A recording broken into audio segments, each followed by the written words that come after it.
स्वागत दोस्तों, आपका हमारे चैनल शार्प आईक्यू एजुकेशन में। हमें पॉलिटिकल साइंस की चौथी किताब तुलनात्मक राजनीति को हम लोग पढ़ रहे थे। उससे पहले हम लोगों ने MPS 1, 2, 3 के काफ़ी चैप्टर्स कवर कर लिए हैं। अगर आपने ना देखा हो तो लिंक डिस्क्रिप्शन में दे रखा है, वहाँ से जाके आप देख सकते हैं। आज हम लोग को उसके अंतर्गत चैप्टर 2 शुरू करना है, तुलनात्मक दृष्टिकोण और प्रणाली, व्यवस्था, संरचना और सार्वजनिक नीति। तो चलिए शुरू करते हैं। आप हमारे लेक्चर का PDF टेलीग्राम चैनल पर पा सकते हैं, जिसका लिंक डिस्क्रिप्शन में दे रखा है। आप हमारे साथ इंस्टाग्राम पर भी जुड़ सकते हैं। यहाँ पर मैं डेली करंट अफेयर के पोस्ट अपडेट करता रहता हूँ और आप अपनी क्वेरीज भी मुझसे यहाँ पर पूछ सकते हैं। अगर आप नए हैं तो प्लीज़ मेरा चैनल जरूर सब्सक्राइब करें, ताकि हर वीडियोज़ की नोटिफिकेशन आप तक जल्द से जल्द पहुँच सके। तुलनात्मक दृष्टिकोण, प्रणाली, व्यवस्था, संरचना और सार्वजनिक नीति। आइए इसमें समझते हैं क्या बातें कही गई हैं। राजनीतिक दृष्टिकोण से तुलनात्मक अध्ययन का आरंभ 2300 वर्ष पूर्व अरस्तु ने किया। इसका जो स्टडी है, इसकी जो शुरुआत हुई, यह अरस्तु ने 2300 वर्ष पूर्व से शुरू किया था।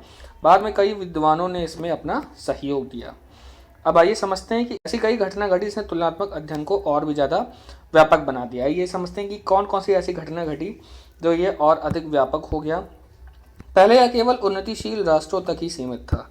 शुरुआत में जो तुलनात्मक जो स्टडी थी या तुलनात्मक जो अध्ययन था, यह कुछ उन्नतिशील राष्ट्रों तक ही सीमित था, जैसे कि ब्रिटेन हो गया, फ्रांस हो गया, रूस हो गया, अमेरिका हो गया, क्योंकि ये समृद्ध और शक्तिशाली देश थे। तो इस कारण तुलनात्मक राजनीति जो है इन्हीं के इर्द गिर्द रही। इंग्लैंड में अब जैसे इसके अंतर्गत फिर कुछ अलग अलग चीज़ें हम लोग को देखने को मिली, जैसे कि इंग्लैंड में जो शासन व्यवस्था थी वो राजा के हाथ में थी, ना कि राज्य में हाथ में थी।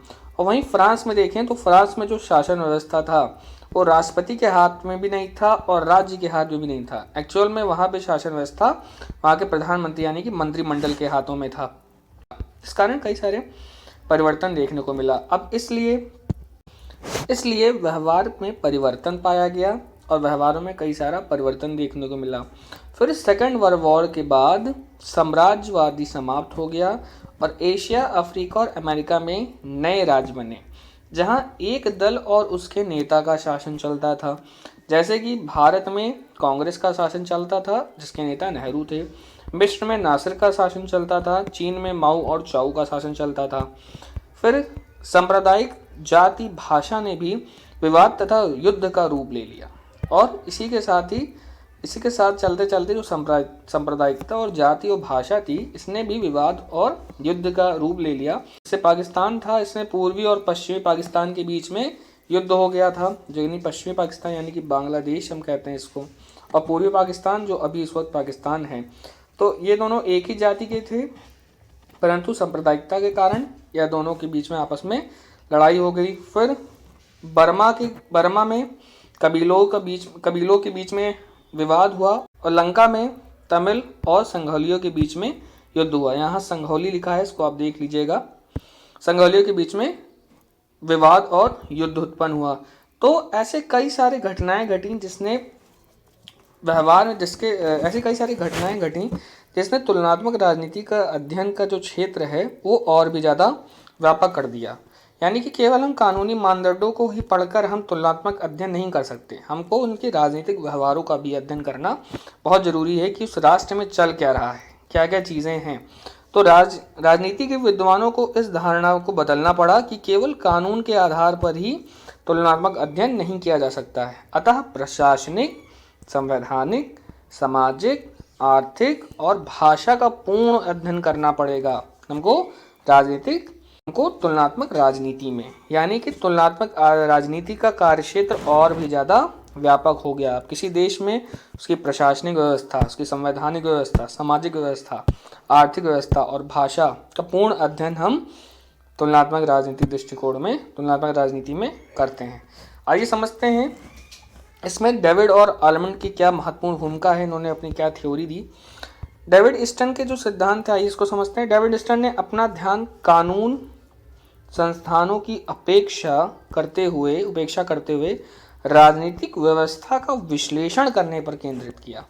इन्होंने अपना जो ध्यान है वो कानूनी संसाधनों की तरफ नहीं बल्कि राजनीतिक व्यवस्थाओं के विश्लेषण करने पर अपना ध्यान केंद्रित किया।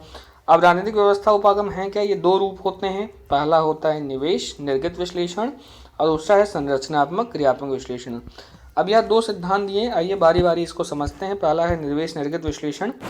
इसके अंतर्गत आइए समझते हैं कि राजनीति का अध्ययन इस तथ्य से संबंधित है कि समाज के लिए अधिकृत निर्णय किस प्रकार से बनाए एवं लागू किए जाते हैं।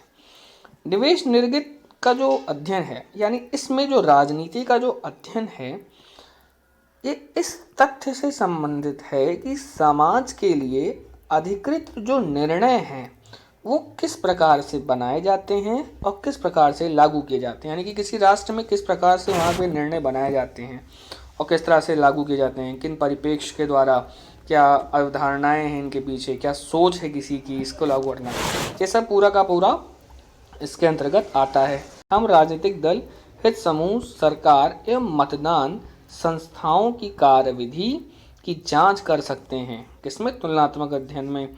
हिंसात्मक राजनीतिक क्रियाकलापों की प्रकृति एवं परिणामों का अध्ययन किया जाता है। अब हिंसात्मक राजनीति की क्रियाकलापों का भी अध्ययन तुलनात्मक राजनीति के अध्ययन में किया जाता है।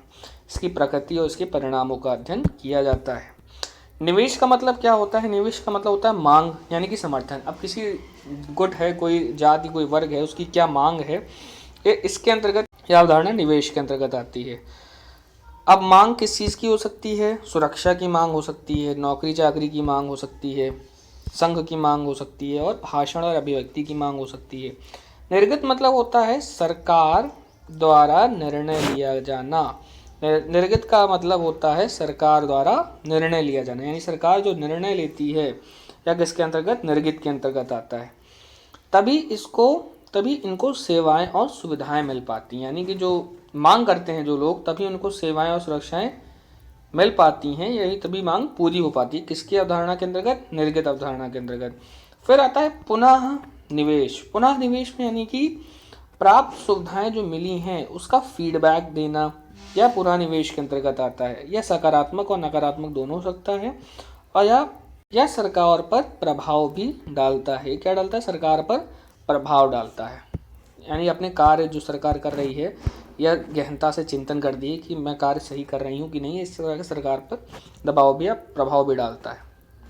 इस डायग्राम को समझ लीजिए, इसको हो पाएगा तो उसको बना दीजिएगा। ये डायग्राम को आइए समझते हैं। इसमें क्या है? इसमें एक राष्ट्र की जो कार्य प्रणाली है, जैसे कि इसका पॉलिटिकल सिस्टम, राज्य व्यवस्था, इसके राज्य दल और इसकी सरकार, यह एक ढांचा है और यह पूरा का पूरा क्या है? एक समाज है।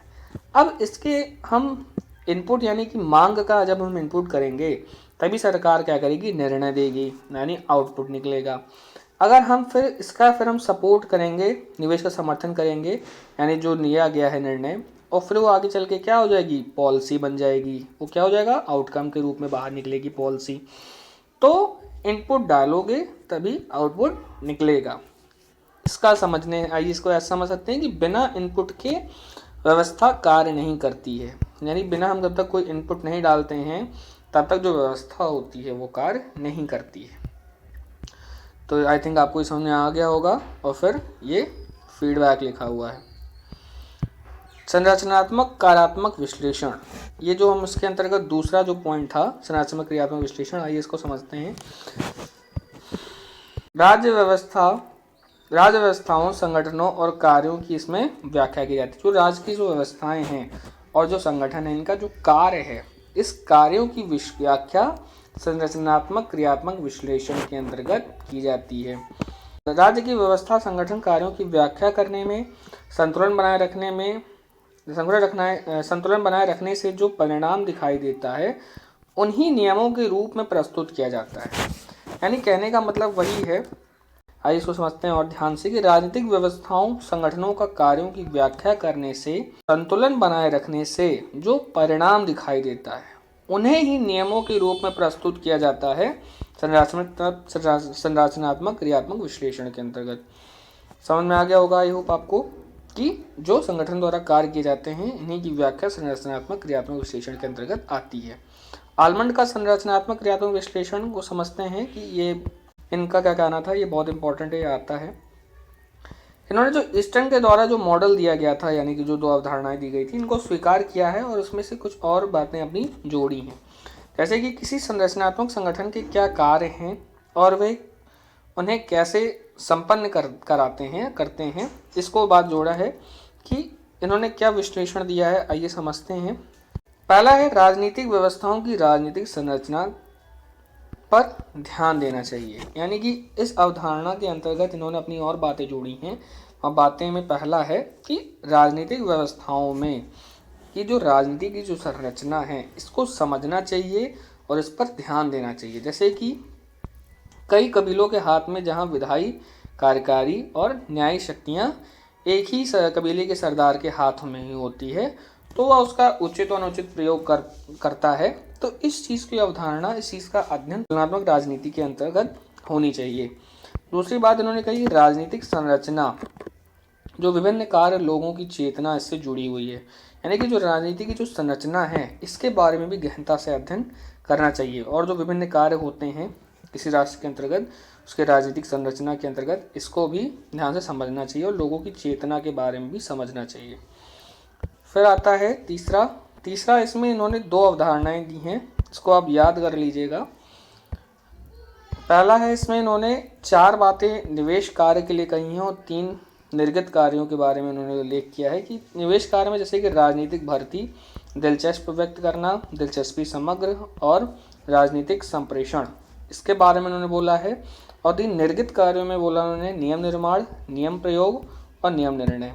ये निवेश और निर्गत कार्य जो था ये यहीं से उठाया गया था, जो डेविड ईस्टर्न जो सिद्धांत था, जिसे निवेश निर्गत का विश्लेषण से इन्होंने अपनी और बातें इन्होंने जोड़ के बोली है। कौन कौन सी? ये 4 बातें। राजनीतिक भर्ती, यानी कि नीति सत्ता में कैसे आते हैं नेता, इसके बारे में जांच होनी चाहिए, इसके बारे में पता होना चाहिए। फिर दूसरा था दिलचस्पी व्यक्त करना, लोगों को दिलचस्पी व्यक्त कितनी हो रही है, कितनी दिलचस्पी है। फिर दिलचस्पी की समग्रता और राजनीतिक संप्रेषण इसी के अंतर्गत आ जाता है। और फिर तीसरा निर्गत कार्य है कि नियम का निर्माण करना, नियम का प्रयोग करना और नियम का निर्णय लेना। यह तीनों के तीनों अंतर्गत 3 निर्गत कार्यों के अंतर्गत आ जाती है। इन सभी की गहनता से हम लोग को तुलनात्मक राजनीतिक सिद्धांत के अंतर्गत पढ़ना चाहिए। इसी के साथ हमारा चैप्टर समाप्त होता है। आइए शुरू से देख लें हम लोगों ने क्या क्या पढ़ा। हम लोगों ने तुलनात्मक दृष्टिकोण के बारे में समझा कि इसका क्षेत्र अधिक व्यापक कैसे हो गया, क्या क्या घटनाएं घटी तो इसके क्षेत्र और अधिक व्यापक हो गए। फिर हम लोग डेविड ईस्टर्न के सिद्धांत को देखा कि तुलनात्मक राजनीति में और किन किन बातों पे और अधिक ध्यान देना चाहिए ताकि हम और गहनता से इनका अध्ययन कर सकते हैं। तो पहला आता है इसमें निवेश निर्गत विश्लेषण और दूसरा आता है संरचनात्मक कार्यात्मक विश्लेषण। निवेश निर्गत विश्लेषण के अंतर्गत हम लोगों ने समझा कि और किन किन बातों पे और राष्ट्र के बारे में ध्यान देना चाहिए, या और राष्ट्र के किन किन पहलुओं पर ध्यान देकर हम तुलनात्मक अध्ययन को और अच्छे से निष्कर्ष निकाल सकते हैं। इसमें हम लोगों ने निवेश को जाना, निर्गत को जाना और पुनः निवेश के बारे में समझा कि मांग को समझा, फिर सरकार द्वारा निर्णय ली जाती है इसकी प्रकृति को समझा, और फिर इसके बाद पुनः निवेश यानी कि लोगों की फीड के बारे में जाना। फिर इसके बाद हम लोग ने इस डायग्राम को देखा कि बिना इनपुट डाले आउटपुट नहीं निकलता है। इसको समझा कि मांग करेंगे तभी निर्णय निकलेगा और निवेश का समर्थन करेंगे तभी उसकी नीतियाँ बनती हैं। फिर संरचनात्मक क्रियात्मक विश्लेषण को हम लोगों ने समझा।